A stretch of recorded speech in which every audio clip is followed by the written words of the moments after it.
주제 발표에 이어서 오늘 심포지엄의 마지막 순서인 집단 토론을 진행하도록 하겠습니다. 토론자분들은 자리에 착석해 주시기 바랍니다.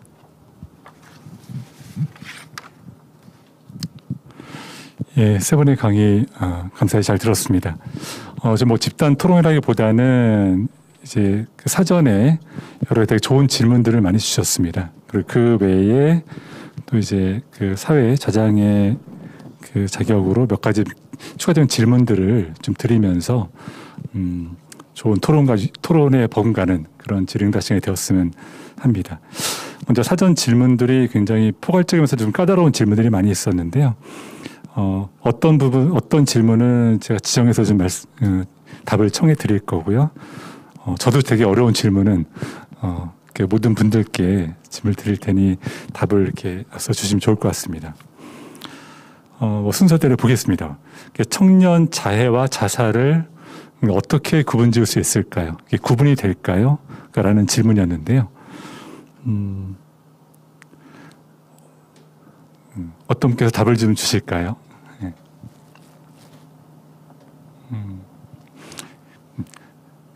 이기영 교수님께서. 저요? 네. 이현정 교수님께서. 유현철 교수님이요. 말씀해 주시는 게 좋으니까. 네, 그렇게 하시죠.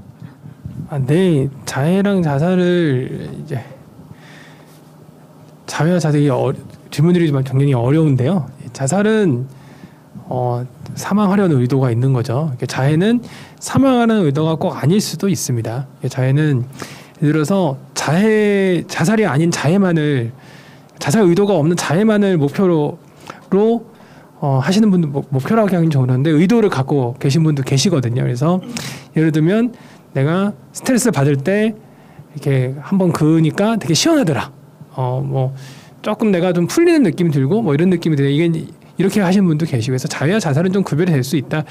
그러나 임상적으로 봤을 때는 정확하게 그거를 구별하고 이거는 자해니까 괜찮고 이거는 자살 시도니까 심각하고 이런 게 아니라 사실은 같은 선상에 놓고 굉장히 좀 조심하고 유의되는 것으로 보고 있습니다. 한편으로 이제 그 트위터나 이런 곳에서 보면 자해를 하고 사진 찍어 올리고 이렇게 붉게 물든 그런 거를 남에게 호소하는 그리고 그에 대해서 힘들었겠다 내지는 힘을 내라 이런 글을 받고 조금 위안을 얻는 그런 경우들을 굉장히 좀 많이 봤었는데요.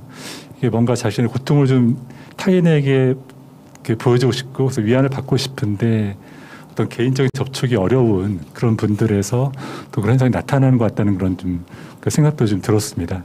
제 환자들도 좀 그랬고요. 혹시 뭐 좀 더 추가해서 말씀드릴 게 있을까요? 네네. 네. 저는 이제 정신과 의사는 아니지만 이제 자해와 관련돼서 특히 지금 김신경 교수님께서 말씀하셨듯이 젊은 특히 20대 여성들 사이에서 자해를 하고 그것과 관련된 사진을 직접 찍어서 뭐 트위터 같은 데 올려서 어떤 자신의 그러한 자해 상황을 알리거나 도움을 요청하는 그런 식의 모습들이 최근에 많이 나타나고 있는데요.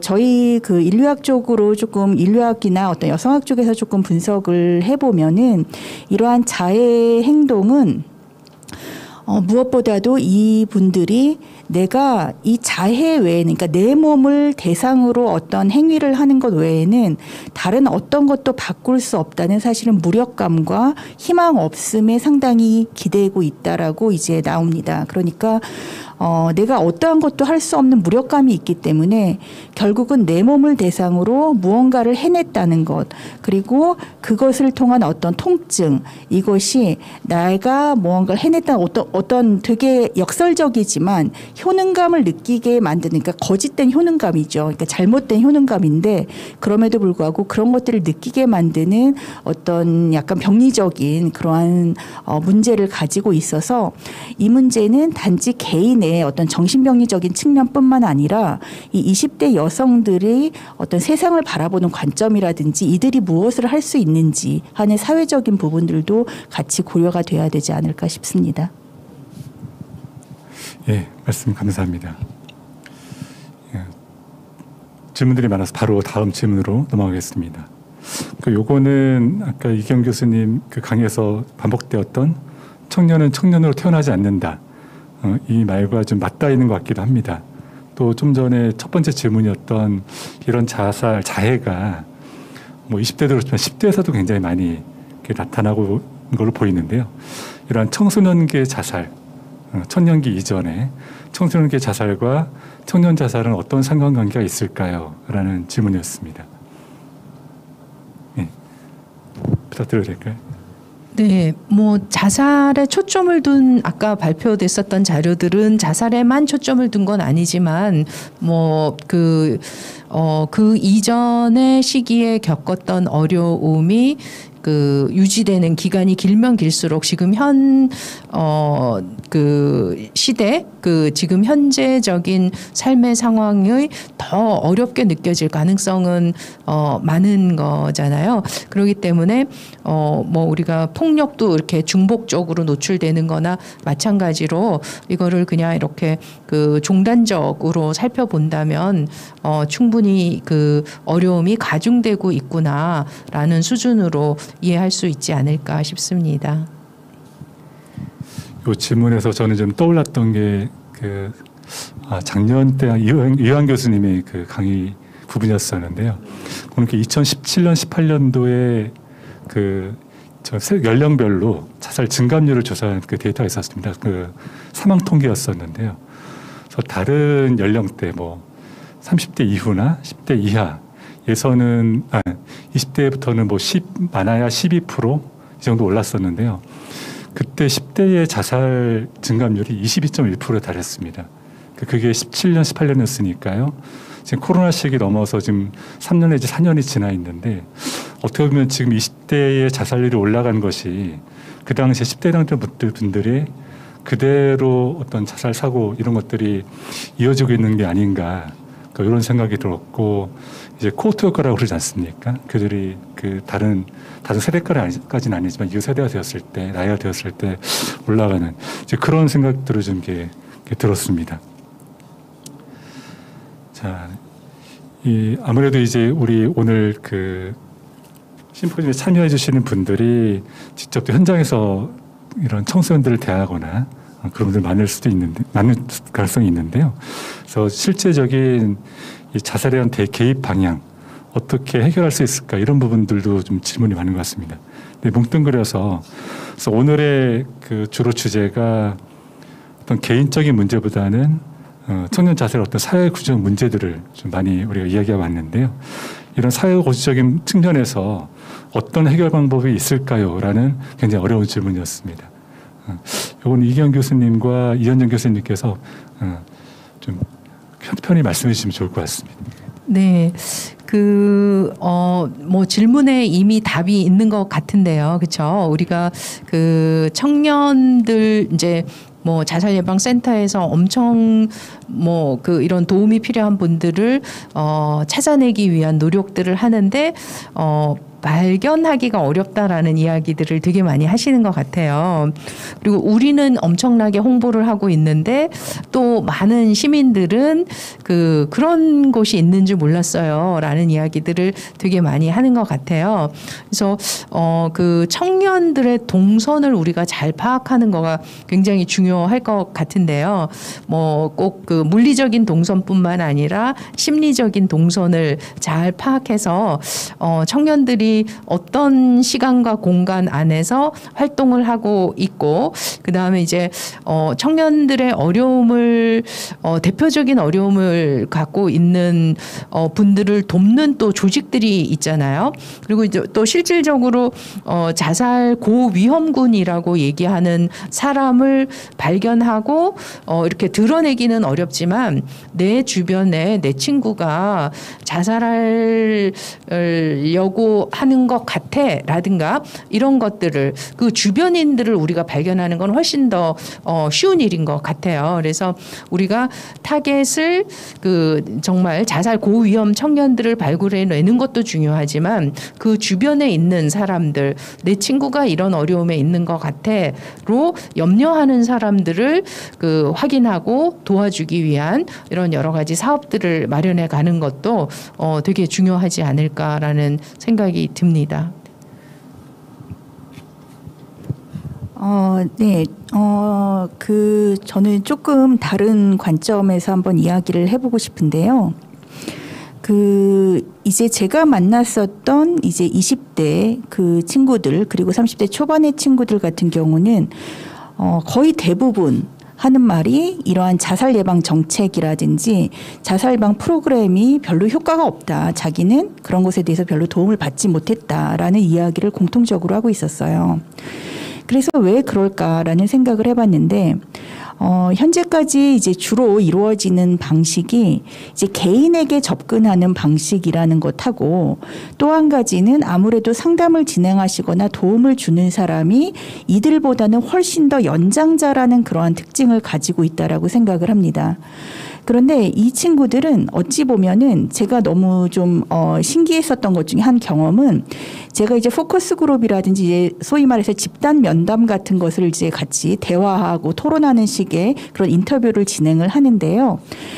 각자 서로 나도 이러한 자살 시도를 한 적이 있어. 나는 지금 이러한 우울증 약을 먹고 있어. 이러한 이야기를 서로 하면서 너무너무 위로와 지지를 받는 거예요. 그러니까 오히려 다른 건강해 보이는 친구한테도 이야기하기 힘들고 가족한테도 이야기하기 힘들지만 나랑 비슷한 상황에 있는 다른 친구가 있다는 것으로 인해서 되게 지지를 받는 그리고 우리가 어떻게 같이 힘을 내보자 뭐 이렇게 하는 그런 모습들을 발견할 수 있어서 저는 만약에 어떤 위험 집단이 있다고 한다면 그 위험 집단이 서로 네트워크를 할 수 있거나 만날 수 있는 그리고 같이 이야기를 할 수 있는 장을 마련해 보는 것도 되게 좋을 것 같고요. 그래서 어떤 아까 말씀드렸듯이 개인적으로 접근하고 그리고 사회적인 연장자들이 그들에게 뭐 이렇게 해야 된다 이것이 낫다라고 한다기보다는 그들 스스로 이야기를 나누고 어떤 방법들을 찾아가고 이러한 방식들도 사회적으로는 좀 고민해 볼 수 있지 않을까. 물론 이제 어떤 다른 치료적인 어떤 접근 같은 것도 분명히 필요하겠지만 사회적으로는 이러한 방법들도 우리가 생각해 볼 수 있지 않을까 하는 생각을 했습니다. 네. 예. 좀 제가 본래 이현정 교수님께 드리고 싶은 질문이 있었는데 좀 맞닿는 부분이 있는 것 같아서 질문을 좀 드리겠습니다. 아까 이제 그 사회적 지지가 굉장히 결핍되어 있다. 특히 여성들에서 오늘 청년 여성을 그 중심 말씀해 주셨으니까요. 근데 그게 일종의 이제 사회적 자원이죠. 내가 아프거나 돈이 필요하거나 뭔가 외롭고 우울할 때 연락을 할 사람이 있는가. 뭐 이런 부분일 텐데 그 부분에서 어떤 도움을 청해보다는 혼자 해결한다는 거죠. 예, 참고 견디다가 안 좋은 결과를 맞이할 수도 있고. 근데 이게 저는 들었던 의문이 과연 좀 여성 그 청년들의 특징일까 아니면은 이런 청년한 전체적인 그 그룹의 특징인 것인가? 또 한편으로는 오늘 그 연구하신 그 대상들을 보면 이제 포커스 그룹 인터뷰라든가 뭐 그 개인 면담이라든가 아니면 오픈 채팅방에서들이 참여하신 분들이 구성이 정말 이렇게 조금 문제를 가지고 있어서 스스로 어려운 부분들이 많이 참여해서 그런 건지 아니면 좀 일반적인 그룹이었는지 이것도 되게 좀 궁금했었고요. 그래서 좀 더 자살 생각이 많이 있는 그런 분들이 이런 사회적 자원의 부족을 많이 호소하게 되는 건지 일반적인 여성의 특징인지 제가 좀 중구난방으로 질문 드렸는데 예. 답을 좀 부탁드립니다. 네, 일단 제가 그러니까 눈덩이 표집이었는데, 그러니까 그 표집을 할 때 저는 그냥 서울과 수도권에 사는 20대 여성이라는 기준만 가지고 모집을 했어요. 그래서 사실 이 친구들이 뭐 우울증 경험이 있다든지 뭐 자살 시도 경험이나 자해 경험이 있다든지 이런 것으로 전혀 거른 그 샘플들이 아니어가지고 저도 사실은 약간 그 인터뷰를 진행하면서 좀 놀랐었던 게 정말 이 20대 여성들에게는 이 우울이라는 것이 정말 절반 이상이, 그러니까 그게 물론 어떤 치료를 받아야 될 정도일 수도 있고 아니면은 좀 가벼운 증상일 수도 있겠지만 절반 정도는 그것을 경험하고 있다라는 되게 놀라운 제가 그러한 좀 뭐라 그럴까 어떤 그런 상황을 좀 보게 됐고요. 그러니까 그게 일종의 사회적인 증후처럼 나타나고 있다는 거죠. 그러니까 개인이 꼭 어떤 정말 도움을 청해야 되는 어떤 이러한 것을 넘어서 되게 우울하고 그러니까 암울하고 미래에 대해서 희망이 없고 게다가 뭐 또 하기도 싫고 의욕도 없고 뭐 이러한 상태가 계속되고 있는 그런 모습들이 좀 발견됐고요. 그래서 이게 모르겠어요. 제가 조금 더 연구를 좀 더 많은 그런 표본 집단에서 하면 이게 좀 바뀔 수 있는 것인지 그것은 제가 지금 말씀드리기는 조금 어려울 것 같습니다. 그런데 그 여성과 남성이 다르냐 같으냐 이것도 제가 남성분들을 또 대상으로 해서 연구를 진행해 보지 않아서 지금 말씀드리기는 힘들지만 일단 20대 같은 경우는 돈을 빌릴래도 그 주변 사람들이 20대일 거 아니에요. 뭐 기껏해야 30대일 텐데 20, 30대 사람 중에 돈을 빌려줄 만한 사람은 또 사실은 그러니까 그 세대 자체가 사회적 자원이 이렇게 많이 있는 집단이 아니기 때문에 뭐 50대가 50대 잘 사는 친구들이 있을 확률보다 20대가 20대 잘 사는 친구가 있을 확률이 사실은 더 적은 거죠. 그래서 아무래도 전반적으로 그런 주변에서 그런 자원의 도움을 받을 수 있는 환경은 좀 미비하지 않을까 이렇게 생각을 합니다. 네, 감사드립니다. 또 아까 이제 이기현 교수님과 답해서 좀 여쭤보고 싶은 건데요. 이제 사회 구조적인 문제들을 해결하는 방법들을 뭔가 이제 정책들 만들어 나가고, 근데 이것들이 좀 알려지는 방식들이 굉장히 이제 어려운 것 같다. 그래서 저도 한 지난해에는 그 서울시 그 청년 정책 그때가 아마 좀 이게 나오고 있었고, 그래서 이제 모셔서 서울시 청년 정책을 지원하는 그 지원센터 그 시장님께서 나오셔가지고 말씀을 좀 하신 적이 있었는데요. 최근에 아까 이제 청년 기본법 이 부분이 좀 말씀해 주신 것 같은데 제가 잘 문외한 얘기도 하고 또 아마 궁금하신 분들도 있을 것 같은데 청년 기본법이 좀 어떤 기대할 만한 부분이 있는지 또 제한점 어떤 게 있는지 이런 것도 얘기해 주실 수 있을까요? 좀. 네, 뭐 법이 만들어졌다고 해서 다 되는 거는 아니지만은 기본법이 만들어짐에 따라서 관련한 정책이나 제도들 필요한 인프라를 구축해 가는 토대가 된다라는 측면에서는 저는 분명히 기대를 할 수 있는 부분이 있다라고 생각이 들고요. 그다음에 이제 그 청년 기본법 그 청년 정책에서 이제 이 기본법을 만들면서 이제 청년 정책을 수립하는 데에 굉장히 많은 청년 조직들이 이제 참여를 해서 이제 반복적으로 강조를 하고 있는 부분들은 우리를 대상화하지 말아라라는 이슈였던 것 같아요. 즉 청년들이 직접 참여하는 방식으로 이것들을 끌고 가야 된다라는 목소리가 상당히 커서 서울시 같은 경우는 이제 청년들이 참여하는 예산, 청년 참여 예산을 기반으로 필요한 사업들을 만들고 그게 이제 인정이 받으면 조금 더 이제 공식화된 단계로 넘어가도록 하는 정책들도 되게 의미 있게 살펴봐야 된다라고 생각이 듭니다. 그래서 그 청년 정책이라고 하는 부분들이 소위 말하는 기성세대가 만들어진 정책을 청년을 대상으로 한다라는 것뿐만이 아니라 청년의 적극적인 참여가 필요하다라는 부분들인데 문제는 이렇게 만들어진 청년 정책도 실제로 대다수의 청년들은 소위 말하는 그 지식과 사회 참여의 적극성이 있는 일부 계층의 청년 정책이라고 생각을 한다라는 부분인 거죠. 소위 말하는 조금 소외되어 있는 청년들은 여전히 청년을 대변한 집단이 적극성을 갖고 만들어졌다 하더라도 그거는 우리하고는 굉장히 이질적인 사람들이 만들어 놓은 거기 때문에 우리한테는 해당되지 않는다라는 목소리들이 상당히 많이 있습니다. 그래서 청년 세대 내의 이질성을 반영하기 위한 다양한 그 구조들을 만들어내는 것도 필요하지 않을까라는 생각이 들고 이거는 이제 우리가 관심을 갖고 계속 지켜봐야 될 부분이지 않을까 싶습니다. 예, 감사드립니다. 위원철 교수님 좀 오래 기다리셨는데 연이어 두 가지 질문을 좀 드려야 될 것 같습니다. 코로나 이후 이전 사전 질문으로 돌아가서요. 코로나 이후 임상에서 새롭게 관찰되는 청년층의 정신과적 문제들이 있는지 궁금합니다. 이런 질문이 있었습니다. 아, 네. 새롭게라고 얘기하니까 이제 기존과 달라진 거를 얘기를 해야 되는데요.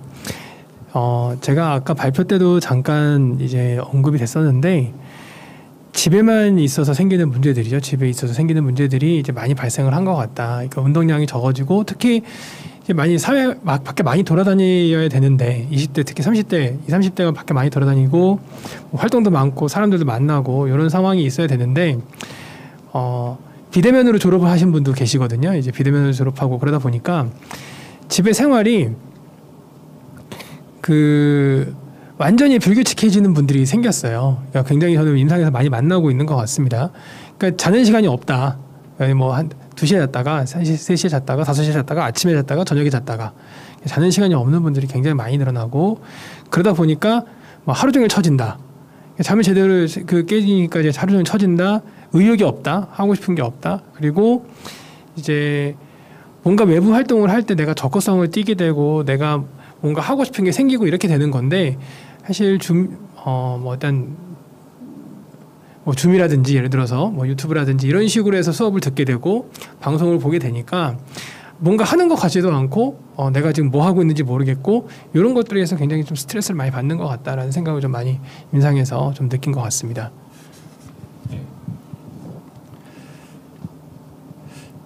또 한 가지 더 질문을 드리겠습니다. 이건 아마 기본적인 자살 우리 예방에 관한 얘기일 수도 있겠는데요. 뭐 형제, 자매나 부모 등 가족이나 또는 뭐 보호자, 또 학교에서 교사 등 이런 분들이 그 자살 징후를 좀 알아차리고 또 예방하는 그런 실제 사례가 좀 있었는지 또 어떤 게 있을까요?라는 질문이었습니다. 실제 사례라고 하면은 저도 사전 질문을 살짝 보긴 했는데 실제 사례가 사실 확 떠오르지는 않는 게 대부분 병원에 올 때 그러니까 거의 대부분이 이제 실제 사례라고 볼 수 있는 거죠. 사실은 병원에 올 때 내가 죽고 싶은 생각이 들어서 병원에 가야겠다 이렇게 오시는 분이 잘 통계를 안 내봤는데 청년분들 중에 절반이 안 돼요. 제가 보는 환자 중에 절반이 안 됩니다. 대부분 옆에 사람이 누군가가 도와줘서 오거든요. 내가 갔으니까 온다. 그리고 심지어 요새는 어떤 분들이 있냐면 이제 제가 어르신을 진료를 하고 있는데 우리 애가 약간 이런 것 같은데 교수님 생각은 어떠신가? 선생님 생각은 어떠신가? 얘기하다가 그럼 이렇게 치료를 받아봐야겠다 해서 가고 이렇게 되는 경우가 굉장히 많습니다. 그래서 임상 사례가 특정하게 딱 어떻게 도와줬다 얘기할 수는 없지만 굉장히 많은 사람들이 옆에 사람의 관심에 의해서 병원에 많이 가고 있다. 또는 센터에도 많이 오고 있다. 이렇게 보셔도 될 것 같습니다. 뭐 이제 임상이 아니더라도 이제 저희 자살예방센터 직원들이 우리 하는 사업 중에 한 가지가 이제 번개탄 관리 사업입니다. 그래서 그 번개탄을 팔게 되는 그 가게를 방문해서 좀 위험해 보이거나 자살 위험이 보이는 그런 분들이 번개탄을 구입할 때 좀 더 제철 잘해 주시도록 그런 것들을 요청을 드리고 있는데 실제 번개탄을 구입한 청년의 어떤 뭐 경직되고 되게 의욕 없어 보이고 이런 모습을 보고 아마 신고를 하셨는데 결국엔 자살 예방했던 그런 예들이 있거든요. 그래서 그런 것들이 좀 떠오르기도 하고요. 한편 임상에서로서는 오히려 실제 성공 사례보다는 환자의 어떤 그런 경직되는 불안들이라든가 이런 것들을 일반적인 증상으로 보고 놓쳤는데 보낸 후에 자살을 한 그런 경험들이 있어서 그런 경우들이 좀 있습니다. 다음으로 좀 넘어가서 이것도 뭐 사회 구조 문제와 관련된 얘기일 수도 있는데요. 청년들이 미래에 대한 불안을 감수하기 위한 방안이 있을까요? 라는 질문입니다. 이것도 네, 그 미래에 대한 불안을 감소한다라는 거 역시 이제 너무 개인 책임화, 개인 중심으로 해결이 되는 것 같아요. 그래서 정말 간단하게 그렇게 얘기하기는 어려울 것 같고 청년이 미래에 대해서 희망을 가질 수 있도록 하는 여러 가지 것들이 같이 맞닥뜨려져야 된다라는 생각이 듭니다. 그리고 또 아까 질문하고도 이어서 본다면 그 청년들이 어떤 생애 경험을 하고 왔는가, 우리가 이제 공교육 시스템 안에서 학교 안에서 가능한 한 친구 관계에서 얕잡아 보이지 않아야 된다라는 생각들, 그리고 이제 경쟁한다라는 그런 구조 안에서 자기가 갖고 있는 그 취약한 부분을 드러내지 않는 사람이 훌륭한 사람으로 우리가 간주되어 왔었던 거잖아요. 이런 부분들이 더 남한테 그 도움을 요청하지 않고 이러는 행동을 더 강화시킨다라는 측면에서 그 우리가 뭐 이제 코로나로 인해서 이제 교실 환경이나 이런 부분들이 굉장히 좀 달라졌을 것 같기는 하지만은 오히려 또 그 염려하시는 분들도 상당히 많더라고요. 우리가 뭐 최근에 뭐 마음 근육이라는 표현을 쓰는데 대인관계 기술도 이제 근육이 필요하다라는 거죠. 우리가 다른 사람의 반응이나 이런 것들을 알아챌 수 있는 능력, 그다음에 관계를 맺는 이런 부분들도 매일매일 끊임없이 단련을 해 가야 되는데 실질적으로 이런 그 비대면 상황 안에서 이런 관계를 맺는 근육을 단련시킬 기회가 없고, 그다음에 이제 이런 근육은 쉽게 빠진다는 거죠. 그 단련하지 않으면 근육이 그 쉽게 위축되기 때문에 그 굉장히 더 그 스킬이, 대인관계를 맺는 기술이 훨씬 더 그 퇴화되었다. 그래서 아주 사소한 거 가지고도 다투고 갈등이 교실에서도 많이 벌어진다라는 이야기를 하고 있습니다. 그래서 미래에 대한 희망이라고 하는 부분들이 결국은 같이 더불어 살아가는 사람들을 얼마나 신뢰하고 이러는가 하고 굉장히 그 긴밀한 관련을 갖고 있다라는 측면에서 본다면은 우리가 작은 공간에서도 정말 그 다른 사람하고 좋은 관계를 맺는 훈련이라고 하는 미시적인 접근도 중요하게 생각해야 되지 않을까라는 생각이 들었습니다. 예. 또 이제 약간 이제 뭐 개인적인 차원에서의 어떤 노력 등을 말씀해 주셨는데, 저는 요거 질문을 이제 읽고 말씀을 듣다 보니까 여기서의 불안이 이제 정신과에서 얘기하는 앵자이티, 이런 그런 불안이 아니라 뭔가 삶의 조건에서의 불안이라는 생각이 좀 들었습니다. 그래서 이게 우리가 미래에 대한 불안이면은 현재 상태에서 이게 불편감이죠. 그래서 뭐 주거라든가 뭐 고용 상태라든가 대인 관계에서 어려움이라든가 이런 것들로 좀 봐주고, 그래서 예전에 소셜 언레스트라는 표현으로 이제 줬던 그 기억이 나는데요. 또 한편 덧불어서는 이게 한 2015년 이전, 그 전에의 그 젊은 청년들의 문제는, 가장 고민은 자기가 남들에게 뒤떨어지는 게 가장 두렵다. 그래서 어떻게 하면은 이걸 따라잡고 갈 것이냐, 이런 고민을 했다고 합니다. 근데 최근에는 가장 힘들게 하는 게 내가 무기력하고 무력하다. 이게 제일 많다고. 그래서 어떤 이런 해결 방법을 구하지 않는 그런 세태에 대해서 좀 지적된 거를 좀 본 적이 있는데요. 이런 그 아까 좀 전에 소셜 언레스트, 어떤 여러 가지 불안들을 감소시키는 방향들을 본다면 역시 계속 얘기되는 구조적인 부분들, 이런 분들 좀 자꾸 그 오늘 다뤘던 그런 문제들이 그 필요하다고 생각되면서, 또 한편으로는 이런 MZ 세대들이 좀 더 이런 불안을 더 느끼는 그런 특징들이 아마 좀 어떤 내재된 그 세대의 특징이 있지 않을까 싶은데요. 오늘 사실 이제 MZ 세대의 특징들에 대해서도 제가 이제 궁금했거든요. 어떤 그 부분도 좀 말씀해 주실 수 있을까요? 예. 좀 더 불안을 느끼는. 그래서 이제 MZ 세대라고 하면은 이제 특별히 이제 1990년대 이제 이후에 태어나는 그러한 세대들을 많이 지칭을 하는데요. 이제 제가 만나서 이제 인터뷰도 하고 이제 여러 가지 이제 이야기를 나눠본 결과 저는 이 친구들이 이제 무력감과 그 어떤 무기력감을 느끼는 그 배경에는 계속 이렇게 살아왔기 때문인 것 같아요. 그러니까 무슨 이야기냐면 청년 시대의 무기력과 무력이라고 하지만 예를 들어서 초중고 때 조금 여유 있고 놀면서 뭔가 이러고 살았으면 20대 때 내가 이렇게 죽어라 해야지 뭐를 이룰 수 있어 라고 하면 요 시기 때 이렇게 하면 할 수밖에 없는 거구나. 요 시기 때는 이렇게 해야지 내가 직장도 얻을 수 있고 뭐 내가 뭐 또 할 수 있어 꿈을 이룰 수 있어 이런 생각을 할 텐데 이 친구들은 이미 초중고 때 죽어라 노력을 해왔었던 친구들이거든요. 그러다 보니까 이게 다 대학 가거나 무슨 고등학교 졸업하면은 될 거라고 생각을 했는데 졸업하고 나니까 또 다시 죽어라 노력을 하라고 그러는 거죠. 그러니까 이게 도대체 무슨 삶이야. 난 여기서 그냥 차라리 놔버리고 싶다. 이러한 생각을 하게 되고 정말 계속 그렇게 노력을 한다고 해서 또 뭐가 딱히 주어지는 것 같지도 않고 이제 그런 상황에서 저는 이 무기력감과 무력이 나타나는 게 아닌가 싶습니다. 예, 말씀 감사합니다.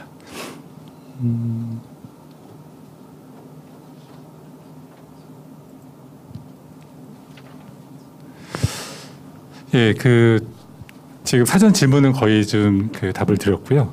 또 채팅창에서 질문을 주신 분이 있어서 근데 사진첩이라는 이름으로 질문 주신 분이 계셨습니다. 본인이 그 자살 위험을 알아차리기 위해서 할 수 있는 방법이 있을까요? 라는 질문입니다. 예. 제가 작년에 그 장애인 자살 예방 프로그램 개발하는 것 때문에 만났었던 그 이제 청년이기는 한데 이제 뇌성마비가 있는 청년이었는데 이 친구가 이제 자살 시도를 했었던 그 경험을 이야기를 해주는데 물론 내가 지금 굉장한 위험에 빠져 있다라는 거를 알고 이제 모아두었던 약을 복용한 그런 분이었는데 자기가 위험하다는 상황을 알고 있죠. 알고 있는데 그걸 이제 스탑할 수 있는 그 계기가 없었던 걸로 보여지고요. 그다음에 이제 전체적으로 청년들이 최근에 왜 국가 트라우마 센터에서 그 확진되신 분들, 고위험군들 그 전문가 상담하는 풀에 들어가 있어서 그 전화 상담했던 분들을 보면은 자기 돌봄, 자기 관리는 많이 들어봤죠. 우리가 자기 관리 잘해야 된다라는 건 엄청 얘기하는데 자기 돌봄이라는 말을 들어본 적이 없다라고 이야기하는 분들이 거의 대부분이었습니다. 즉 자기 관리를 해야 되는 세상인 거지 자기를 스스로 돌봐야 된다. 어린아이처럼 먹여주고 재워주고 입혀주고 이 그 건강한 루틴으로 자기를 돌봐야 된다는 얘기를 그 누구에게도 들어본 적이 없다라는 이야기를 하더라고요. 그런 얘기 들어봤냐라고 물으니까 이런 것처럼 청년들이 정말 어떤 사회적인 과업 중심으로만 훈련되고 기대되어 왔지 정말 최소한의 자기를 보듬기 위한 거의 중요성을 강조하기 위한 그런 노력들도 좀 필요하지 않을까 싶습니다. 그래서 이런 루틴이 망가졌을 때가 뭔가 위험한 상황이다라는 거를 알아차릴 수 있도록 주변에서도 조금 많이 강조를 해주는 것도 필요하지 않을까 싶습니다. 그 좀 구체적인 상황을 이제 그 댓글에 말씀해 주신 구체적인 상황에 대해서 질문해 주신 것 같아서 예를 들면 그러니까 내가 위험한 거를 내가 어떻게 아느냐 그러면은 내가 평소랑 뭐가 다른가를 체크를 해보시면 됩니다. 이제 첫째로 내가 평소랑 삶에서 생활에서 내가 지금 회사를 가고 있다, 내가 직장을 가고 있다, 또는 내가 공부를 하고 있다 이랬을 때 그게 내가 지금 하는 게 뭔가 달라졌느냐 이것도 생각을 좀 해봐야 되고요. 또 하나는 남들 얘기에 생각보다 조금 생각을 해봐야 돼요. 그러니까 남들이 나는 지금 괜찮은 것 같은데 저는 이제 자살 관련해서 내가 이제 자살 생각이 들어서 오시는 분들의 얘기를 조금 들어봤을 때 나는 괜찮은데 남들이 그랬다. 근데 생각해 보니까 그 순간이 내가 좀 약간 안 좋은 순간이 왔다 이런 생각을 하는 경우도 있거든요. 나는 괜찮다고 생각하는데 남들이 표정이 좀 이상하다 그런다든지 이런 것들에 대해서 조금 생각을 해볼 필요가 있다 생각합니다. 예, 채팅창에 또 다른 질문이 있어서 소개해드리겠습니다. 청소년, 청년들이 SNS를 통해 자해 정보를 공유하는 경우가 많고 또 이로 인해 부정적 영향을 많이 준다고 생각합니다. 그래서 이런 자해 정보를 공유하는 것을 규제할 수 있는 법적인 조치 또는 이를 모니터링하고 상담을 받을 수 있도록 연계하는 시스템이 구축되어 있는지 궁금합니다.